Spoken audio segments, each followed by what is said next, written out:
अपने माता पिता का दिल ना दुखाओ।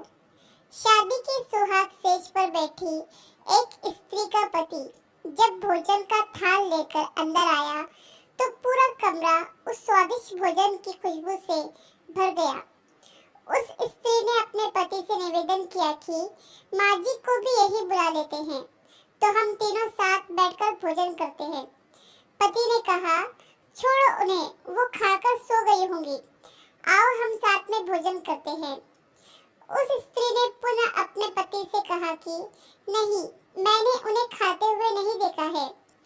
तो पति ने जवाब दिया कि क्यों तुम जिद कर रही हो, शादी के कार्यों से थक गई होंगी इसलिए सो गई होंगी, नींद टूटेगी तो खुद भोजन कर लेगी, तुम आओ हम प्यार से खाना खाते हैं।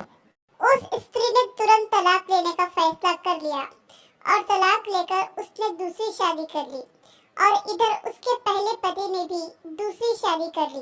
दोनों अलग अलग सुखी घर गृहस्थी बसाकर खुशी खुशी रहने लगे। इधर उस स्त्री के 2 बच्चे हुए जो बहुत ही सुशील और आज्ञाकारी थे।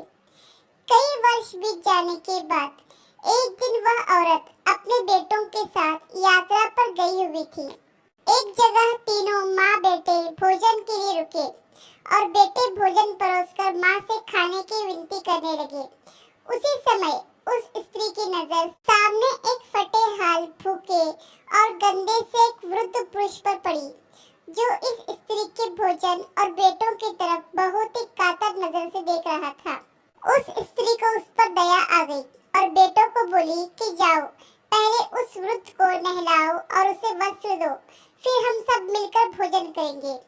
बेटे जब उस वृद्ध को नहलाकर कपड़े पहनाकर उसे उस स्त्री के सामने ले आए तो वह स्त्री आश्चर्यचकित रह गई। वह वृद्ध वही था जिससे उसने शादी की सुहाग रात को ही तलाक ले लिया था। उसने उससे पूछा कि क्या हो गया जो तुम्हारी हालत इतनी दयनीय हो गई। तो उस वृद्ध ने नजर झुका के कहा कि सब कुछ होते हुए भी मेरे बच्चे मुझे भोजन नहीं देते थे, मेरा तिरस्कार करते थे, मुझे घर से बाहर निकाल दिया। उस स्त्री ने उस वृद्ध से कहा कि इस बात का अंदाजा तो मुझे तुम्हारे साथ सुहागरात को ही लग गया था, जब तुमने पहले अपनी बूढ़ी माँ को भोजन कराने के बजाय उस स्वादिष्ट भोजन के थाल लेकर मेरे कमरे में आ गए और मेरे बार बार कहने के बावजूद भी आपने अपनी माँ का तिरस्कार किया। उसी का फल आज आप भोग रहे हैं। माता पिता के साथ तुम्हारा सलूक एक ऐसी कहानी है जिसे लिखते तो तुम हो, लेकिन तुम्हारी संतान तुम्हें पढ़कर सुनाती है।